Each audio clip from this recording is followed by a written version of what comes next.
Yeah, hello and welcome to a new episode of our Tech Recruiting Academy. Thank you for joining us today. And last week in the session with Hung Lee, I was talking with Jonathan and Thomas about how to recruit Java developers. And today we have another amazing session. We are talking about recruiting trends in 2023. And I'm really thrilled to have Louise Triumph with me. So welcome, Louise. Thank you so much for having me. And for those two people out there probably not knowing Louise, yeah, she describes herself on LinkedIn, and I really found this amazing as industry hub and recruitment industry fixer. And she's hosting recruiting events. I found that really nice. She created really another recruiter knowledge network, which was even there before the problem existed. So I think she was really an early adopter in this area. And over the last 20 years, Louise hosted hundreds of events. She blogged thousands of articles. And I think she has grown a network of more than 30,000 people and recruiting professionals. So really welcome on stage, welcome with us. And last week I was participating in a couple of weeks ago, I was at the Job Boards Connect in London, and I was really impressed by the honesty and this kind of cultural level that this event has reached, because honestly, there were a lot of competitors sitting in a room and they were really openly discussing about the issues, the trends, and the things going on in this market. And there's a lot of things going on. Before we start, there's an important message to all of you out there, and probably you can use the LinkedIn comments channel to post your comments, to raise your questions. And probably first thing what I would ask you is probably to write a short comment where you are joining from, so that Louise and me see where the people are coming from. And yeah, please be interactive. Use this kind of opportunity and possibility to ask Louise your questions, and we try to answer all of them during the session. Louise, I want to start with my first question. How has the role of HR changed within the last 5 to 10 years, and what will come next? I was going to say to you that what I liked about the topic you've picked was the recruiting in 2023, not the future of recruiting, because honestly, how it's changing, who knows? And I think that I started my career in agency recruitment. So 30 years ago, I worked for a staffing agency. They did all sorts. They did contingency recruitment, high street recruitment, exec search. And so that was a space which has changed an awful lot with technology. But the HR function has changed enormously too. I mean, this is really aging me, but when I first started in recruitment, you had personnel functions. Talent acquisition was not a thing at all. HR had someone who was responsible for personnel, and that was recruiting and staff wellbeing and all the development parts of it as well. And now we have full TA functions within HR. And I think there are some real challenges there at the moment. Never before have I seen so many people who I respect in the HR and TA space out of work for some time. And I think that when you go to events like RecFest, we were talking about that earlier, the breadth of conversations happening is enormous. So there is this massive spinning of plates, these juggling of different parts of a role, and also economical challenges. And candidates have changed, the hiring process has changed, the way in which we can employ people from, I'm going to touch on this, I know, but anywhere in the world, remote working, all of that, so many changes and so many challenges at the same time. So I couldn't give you a 5-year plan, couldn't give you a 2-year plan. I'm sure the people who do, it's not my bag. Okay, thank you. Yeah, it's true. I think have a lot of things going on, and my personal experience, I mean, was that I'm now in business for nearly 40 years, and I met a lot of companies out there, and I think everyone has got his kind of sales strategy. They have all got a marketing strategy and a product strategy. I mean, it could be a good one or a bad one. Yeah, that probably is there, but I only met a few companies having a real people strategy. Yeah. And that brings me already to my second question. I mean, there was a study that you forwarded to me, and the numbers are really aligned with all the figures that we have, that 87% of recruiting pros says that talent acquisition has become strategic. Is placing a job where somewhere strategic enough? It's interesting to think that hiring was never strategic. I mean, what was it if it wasn't a strategic part of your business? And maybe it is more a recognition of the value of people in our organizations. Once you start to think about, and don't get me wrong, lots of organizations have always valued their employees, but over the last 5 years, 10 years, I definitely think that we care more about the people we hire, their progression within the organization, how we appeal to them, how we appear to them. And I think that once you start to do that, you realize that hiring is a very strategic part of your business. So I think that probably some organizations have made a distinct change in their attitude, but I don't think this is a new concept. I just think it's the way we talk about it, which is the same with lots of things within the HR and the hiring functions.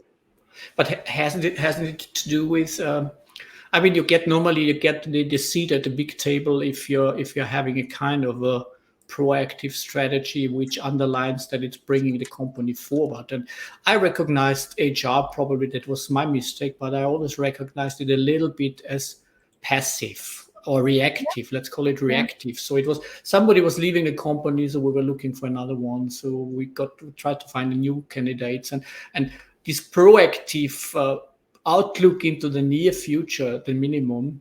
Whom do we need? Where are the people? Where can we find them? How could we attract them? Has that changed?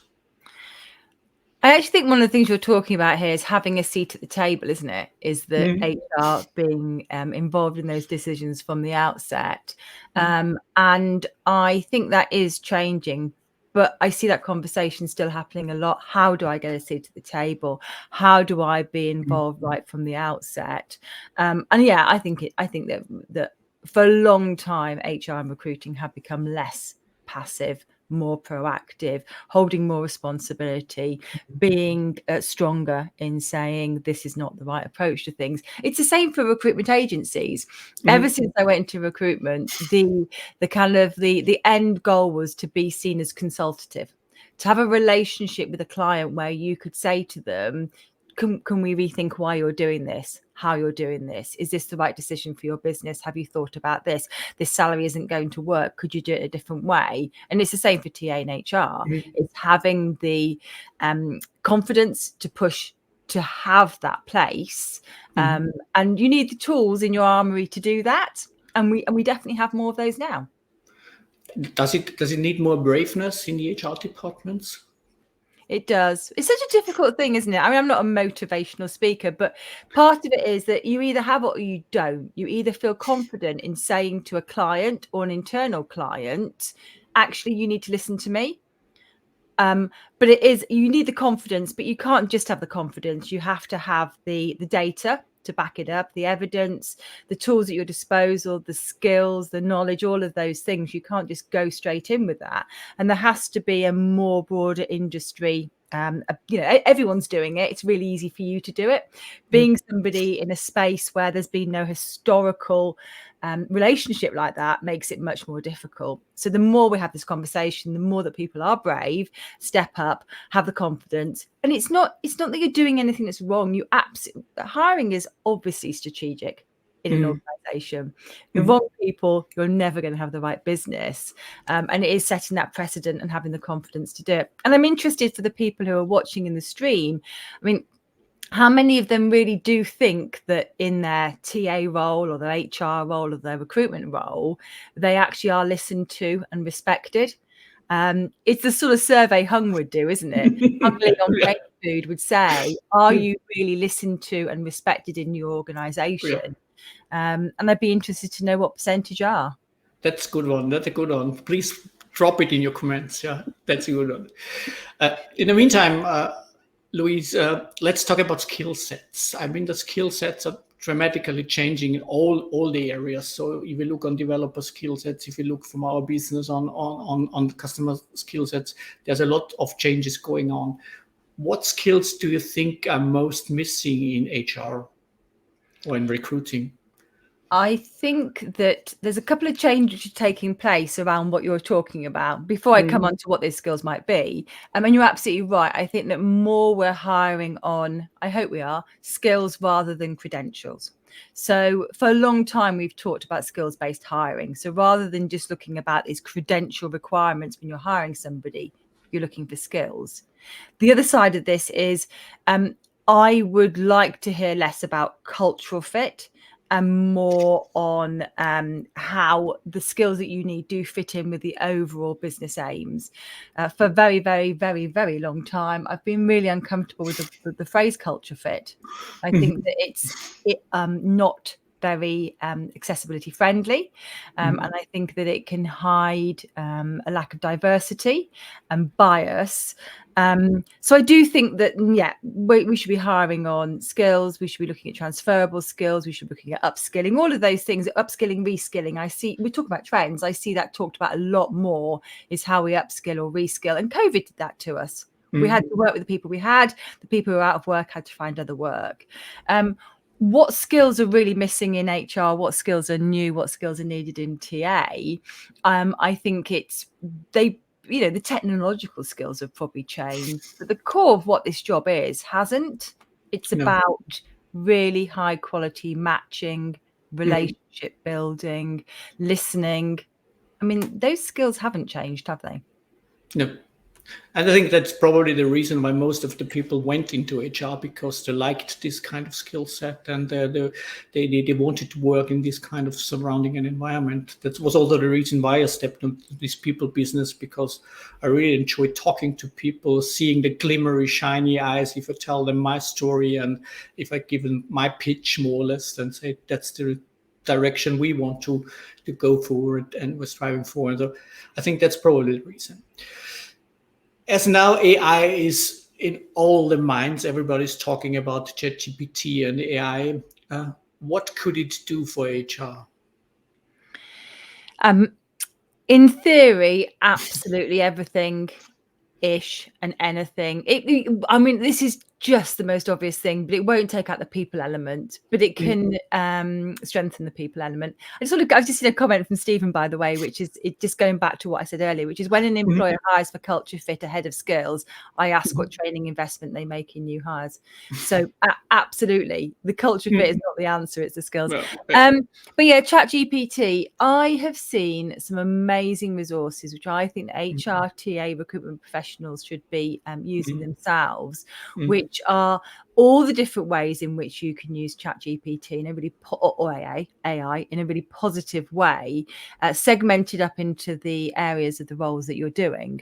So early days of ChatGPT, there was a ton of tools for helping you write better job adverts, better job descriptions, and, things like developing the presentations that you've got. But you're looking at something far more sophisticated now. And I think that you have to consider which parts of your process you can develop with ChatGPT and look at them, not just one at a time. It all needs to meet together. But think about all the different parts of the role that you do and which areas you could improve with AI, machine learning, all these technologies, rather than say, here's 40 tools, let me just play with all of those one at a time. It's that shiny thing, isn't it? It's the let me just invest a load of time in messing around with tech. And if you never ever do presentations, why would something like Gamma appeal to you? It's just not relevant. Great tool, not relevant. And then there's tools like Hey Gen. Have you looked at Hey Gen yet? No, not me. No, but it's good. Okay. Petrifying. So it allows you to record a 30-second video of yourself, and then you record yourself saying something, anything, and it will create this avatar for you. And I've used it, and I think it is passable to people who only know me through LinkedIn. And as an organization, as an HR function, you have the opportunity to use a tool like that in a potentially quite negative way. So to be able to replace that kind of human interaction. So I'll give you an example of that, of something I don't think we should necessarily be doing at this stage, which is, we know video job advertising works really well. So if you can do a video of your CEO talking about how important it is, we're hiring for a really senior developer, they're going to be integral to the success of our organization. If you can get that person stood in the office with their colleagues, their diverse colleagues, maybe doing a walkthrough, that's powerful, and it can really encourage the right people to your organization. But what you could do with a tool like this is put the words in that person's mouth. And that becomes disingenuous, and it's not the right way to use technology like that right now. So I think that there's some tools we should be considering how we do use, even though they're available.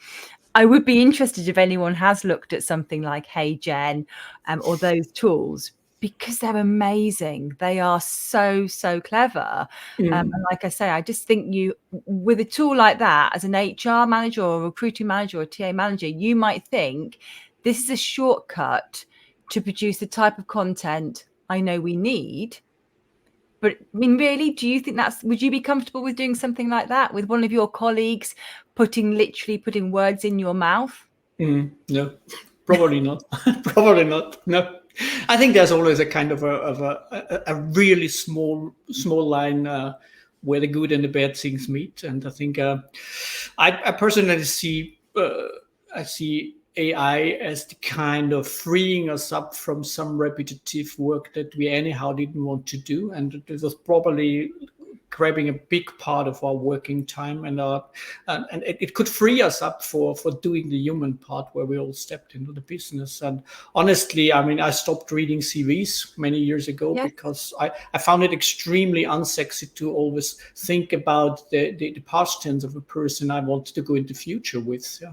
So I normally try, if we are hiring people, and we're hiring a lot at the moment, I normally try to get the people really extremely quick in front of my desk, because then I can have a chat, then I can tell them where we want to go and with the direction we are aiming for, and then I see this kind, what I mentioned already, this glimmery shiny thing coming up in the eyes, and if it's there, it normally works out pretty well. If it's not there, it's normally kind of a disastrous common journey. And so I really stopped reading CVs.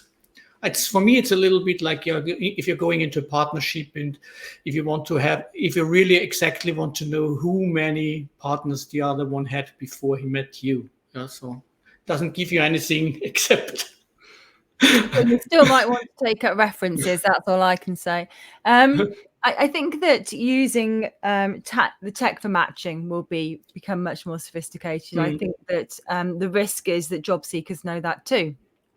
So when there's tools, and I have played with this, where there's tools where you can run a job description through something like ChatGPT or a job advert and say, this is the job advert, this is my CV, rewrite my CV so that I match this job more closely. Take the job advert, write me a cover note. Now, there's a lot of recruiters out there, I'm afraid to say, who are looking for keywords. And actually tech does too, looking for keywords when they are screening applications. And if they are seeing those keywords that they're hoping for and a repetition of the text used in the advert, they're going to potentially see that as a closer match. So the risk there is that maybe you still hire someone who can do the job, because I'm not saying they're lying on their CV, but I think the risk is that you miss the people who aren't using that technology as a job seeker. Now, if they need to use technology in their job, then that's great. You're going to hire the right person. But for some of these roles where the use of ChatGPT and technology is never going to be relevant, I think there is a high risk that the candidates who are playing the system, who are using that technology, are going to rank more highly in your mind than those who don't. And I think one of the challenges for recruiters going forwards and HR going forwards is, how do you negate that? How do you make certain that you still hire the right person? Now, that core sentence hasn't changed. It's always been, how do you make sure you've hired the right person for you, the right person for them? But this is just adding a level of complexity to the process. And I definitely think that we are going to see more and more of this, where job seekers are quite rightly, I don't blame them, taking advantage of what's at hand, but to the detriment of the process. That's true.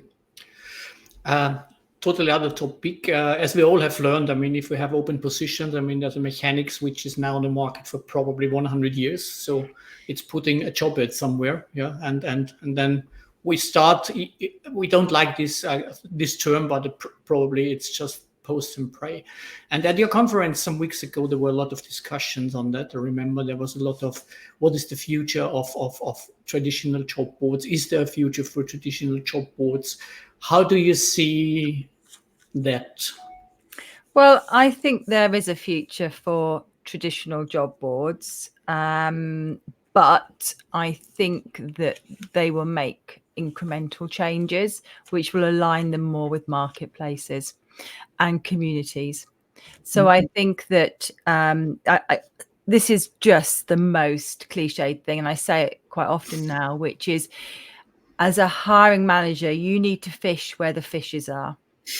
And if those individuals, so when I was in recruitment 25 years ago, you advertised on the front page of the Sunday Times if you wanted the sort of person who read the Sunday Times and was wowed by an advert there and liked this job title. That's what you did.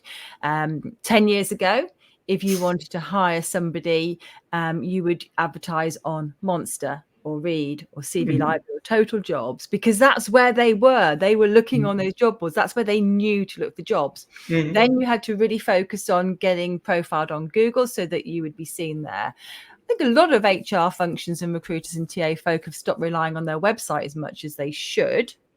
And I think that should always have formed a part of their hiring attraction strategy. But I do think that more and more we are spending time in communities. So if I look at what you're doing, you are a very non-traditional job board.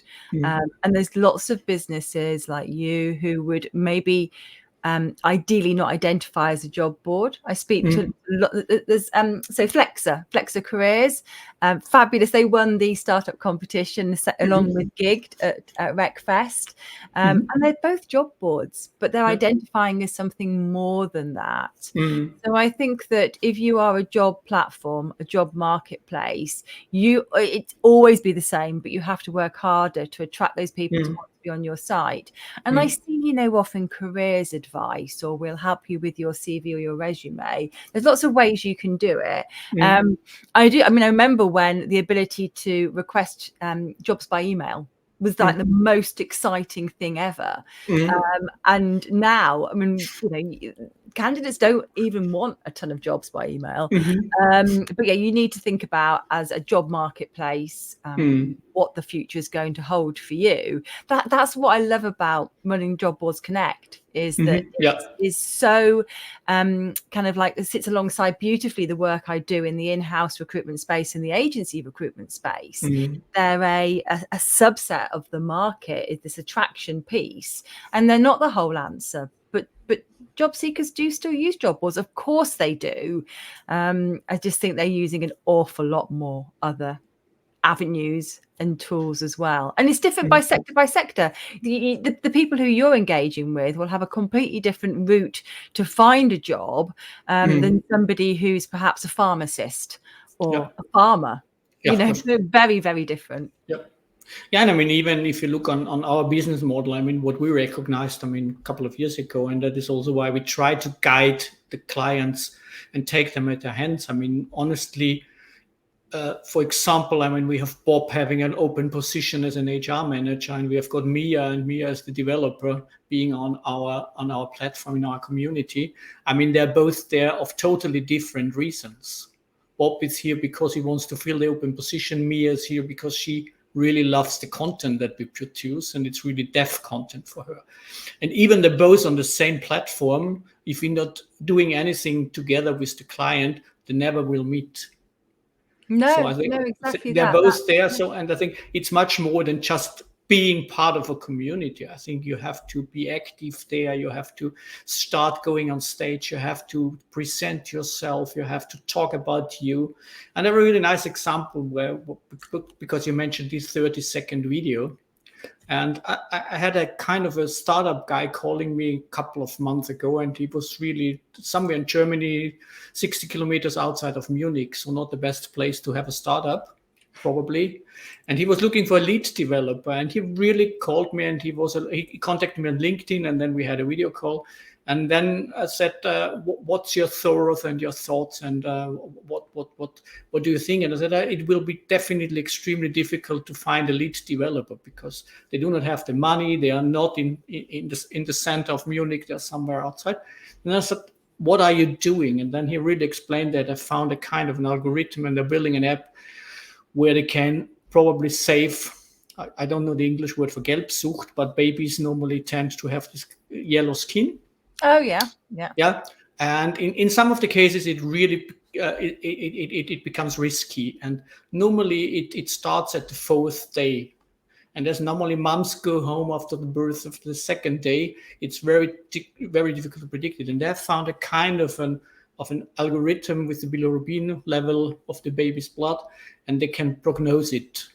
Wow. And then I said, and now I really ask you, take your iPhone and make a short video, and we'll put it on the brand page, because I'm 100% sure that there will be mothers, fathers becoming fathers, or just people who are really developers with senior level that have a kind of a passion in doing that. Yeah?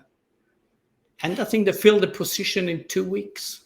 Yeah? With a lot of disadvantage. The geographical location was a big disadvantage. The salary was a big disadvantage, but the purpose was so amazingly well that they really solved the issue. And I think that's important. Yeah?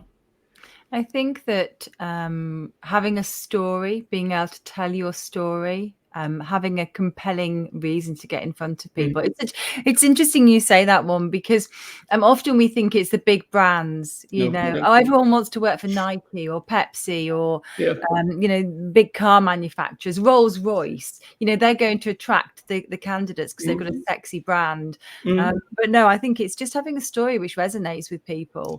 And, I'm being dismissive of culture fit a little bit, but when you hire like that, you're going to get somebody who truly believes in what you are looking to do. And in any function in an organization, that is just so much better than having somebody who can actually do the job. You do need to have that mix. I love that story. Yeah, it's a nice one. It's a really nice one, and I really was congratulating him then later on. And they're really happy with this guy that got on board and built up the developers team there. And I think it's great success for them as well. But it really, I mean, we found out in our study, what connecting to what you said, Luis, I think there's a new fairness. I always call it the new fairness on the job market, because if I look on 2019, for example, when we ran our World Congress in Berlin, we were internally discussing, should we have an HR area there or kind of recruiting area there? And we're definitely going against it, because I think it would have annoyed developers. In the meantime, with all the tech layoffs and all the things happening on the markets, I think they have found out that there is a kind of still some uncertainty on the market. And so I think they're really willing. And this year we offered a kind of a job coaching, and out of 14,000 participants of our World Congress, so there was 14,000 developers in Berlin this year, and nearly 2,000 were going for the job coaching, because they really were interested in getting tips and tricks and hints how to present themselves in a good way. And I think that shows the change. And our biggest survey that we made this year was, we asked 1,300 developers all over Europe what they like, what they dislike, what they are aiming for. And what we clearly see compared to 2019, 2020, 21, 22, is that there's a change in the mindset. So it's not salary, it's not the big brands, it's more sustainability, it's diversity, it's inclusion. And I think this gives small companies a realistic, good chance to grab the best talents. Because I think they can do it even better than the big ones. Yeah. I like the way that you approach that as well, is to think about what those people who would at some point be looking to make that next step will need, rather than asking, are you going to be looking for a job in the next 5 years? do you want? Would you benefit from job coaching? I think that's a really cool way to approach it. I wanted to come back to that guy who was hiring with the tricky location. Why did you not think of hiring somebody who was based from home, a remote worker? I think they were discussing that, but the only reason why they had an issue was he was planned to build up the developers team, and they wanted him to have him or her on site for probably half a week, and therefore but I think in the meantime they've got a full remote developer team, so I think the people are spread around Europe at minimum. Yeah, because we can't really talk about recruiting in 2023 without touching on that. So yeah, that's true. That's true. And I want to strive another issue because I really have my opinion on it, but it will come after yours. In recent years, I met a lot of hiring managers, and they really were celebrating themselves when they were able to negotiate the salaries down with candidates. So this was kind of a success story internally. Yeah, they said, "Okay, I've got this guy now, and I reduced his salary 5%." Yeah. What's your opinion on that? I totally get it. Is it a future-proof approach? No, I totally get it. I think that I've seen it myself, and I can actually see how it happens as well. Is that, I mean, how often do we become focused on the wrong thing, and then afterwards we say that actually wasn't very human of us. It wasn't very nice. I said earlier about matching, and recruiting is about matching. It's about getting the right person for your job and the right job for that person. And if you have stiffed that person from the outset, even if they don't really know it, it's not a great starting point. You were talking about, looking for a new partner. And it's a little bit like lying to somebody who you're going to start dating. I do see it. I see it all the time. The reason why, one of the reasons, why HR functions don't like to put salaries on jobs is because they put a salary range on, then the job seeker becomes focused on the upper figure, and the company becomes focused on the lower figure, and you're already starting off with two people wanting slightly different things. I truly believe you should pay people as much as you can afford to pay them. And if you are negotiating down on salary, you're doing something wrong. But when there are budgets involved, when things are tight, I can see it. But then work out how you hire people who do cost you less naturally and upskill them.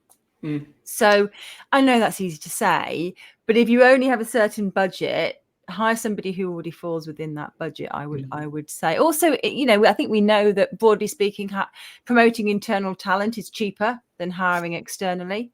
So that's one solution to that. I mean, of course, the opposite of this is the recruitment agency who celebrates when they get a higher salary for their candidate. And I have also seen that take place where a recruiter has encouraged a job seeker to push for a higher salary than they would have been happy to take, because their commission is based upon that percentage of that salary. So I think that there's it does make sense to me, but it's not very nice, is it? I mean, what do you think? Yeah, I mean, my opinion, when I started my career, and the German term was not HR, it was Personalbeschaffung, which was a kind of a description of a purchase department. So purchasing some resources somewhere. So, and I think that was also the mindset. I think there was, for many, many years, it was a kind of a purchasing mindset.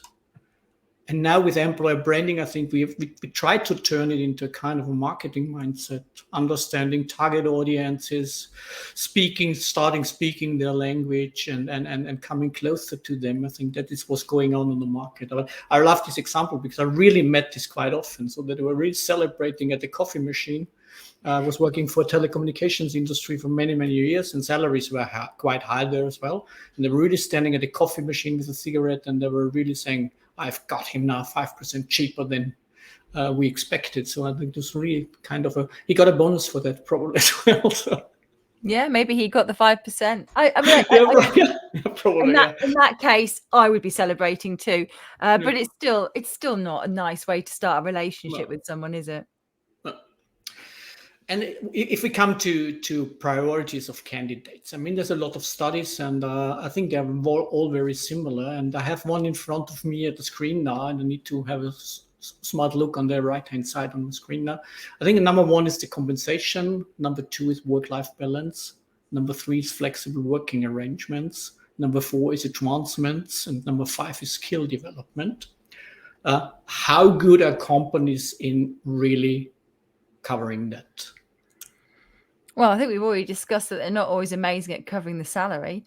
I think that so work-life balance and flexible working, I do see as sitting quite closely together. I know, we see lots and lots more marketplaces which focus specifically on that flexible work in the work-life balance.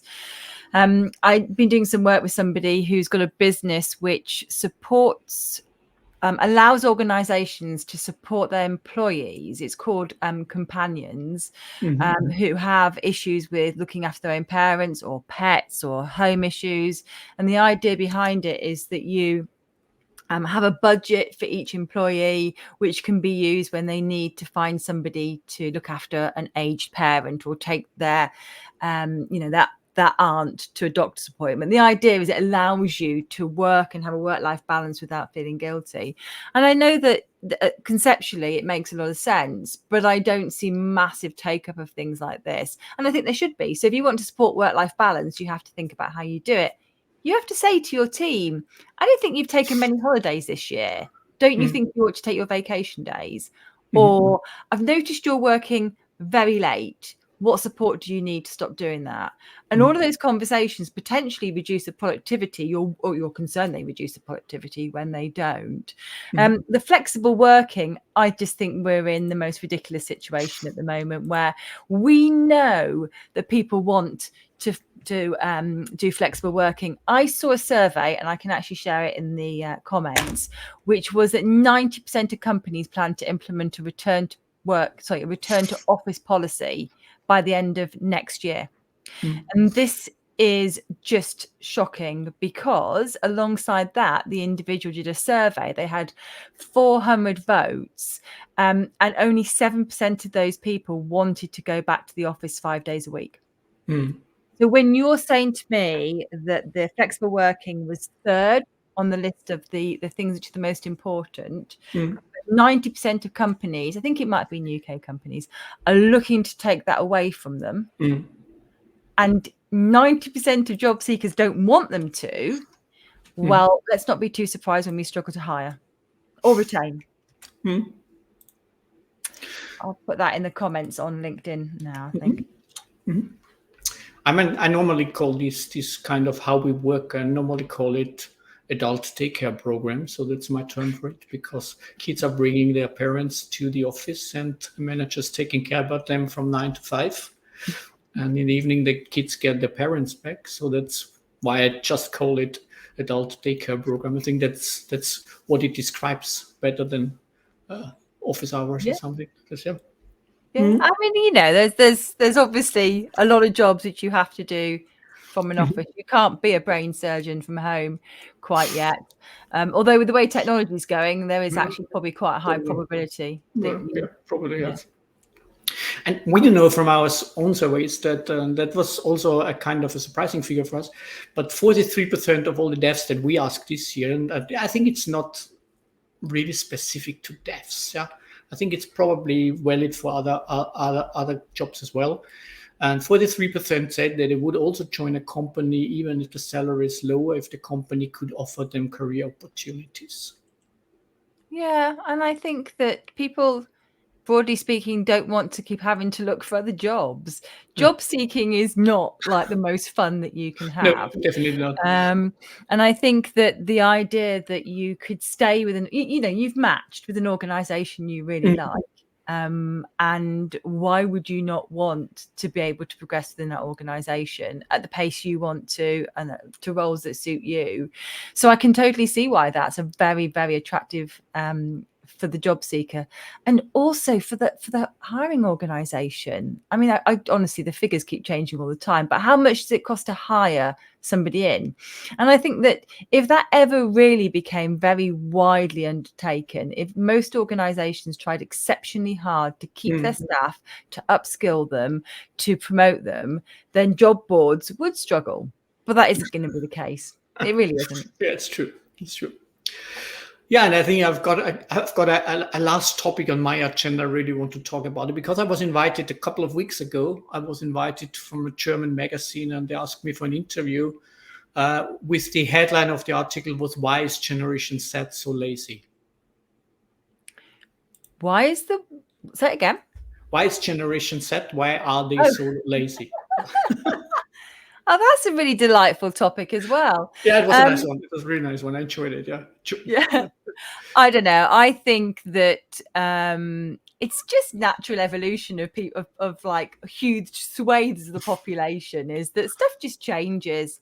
The stuff that one generation's prepared to put up with or which thinks is significant is completely irrelevant to the next. Yeah. And I know that it's important to have these categorizations. I know that generalizations exist for a reason, but I find it really frustrating. Yeah. And I see these talks, you know, how to hire, how to still engage with baby boomers, or why generation this needs that. And yes, I think we just need to be aware that different people have different needs and you can categorize them to a certain extent. But frankly, organizations need to hire people from 18 to 65. Yeah. And if you have to treat those people slightly differently and appeal to them in different ways, then do that. That's part of inclusion. That's part of having the broadest possible workspace, isn't it? Yeah, definitely. And I found one really amazing aspect, and we also had it in one of our presentations at our tech recruiting stages in Berlin. But it was really fascinating because I never thought about it.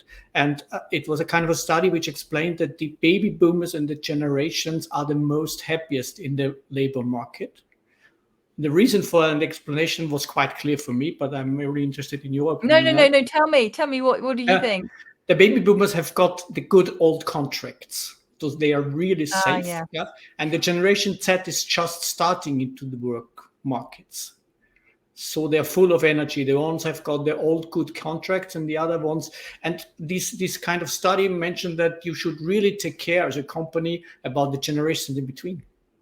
Yes, yeah. Well, I guess that they have the fears for their future in the way that those just entering the workplace don't, and maybe the frustrations of what they've seen, that the cycles they've seen, and also potentially the jealousy for the attitudes for some of the younger people entering the workplace. That kind of frustration that, I mean, my grandparents would have said, your generation has it so easy. And I think there's a natural inclination to think that. And then maybe as you get towards the end of your career, you're just relieved you've got through it and there's a chance of escaping the other end. Maybe it's not the most positive way to think about it. But yeah, it makes a lot of sense. But how great that those people entering the workforce are full of enthusiasm. That is not lazy behavior. That is people who want to be in work, who appreciate the work they have, and who, my eldest son is 20 and he's just started an apprenticeship.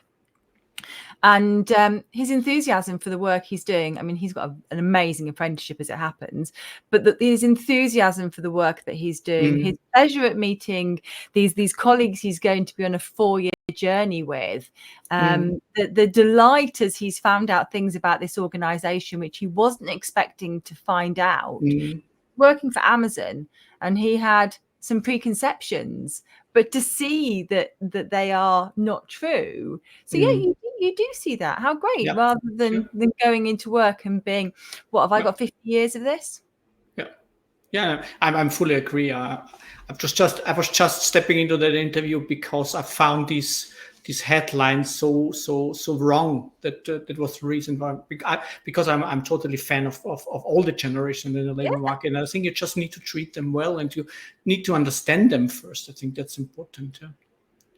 There's a core thing about working with people, which is that they are all different. It is like the most obvious thing, but if you treat people collectively, that is always going to have its challenges. And treating them individually also has its challenges, but that is going to get better results.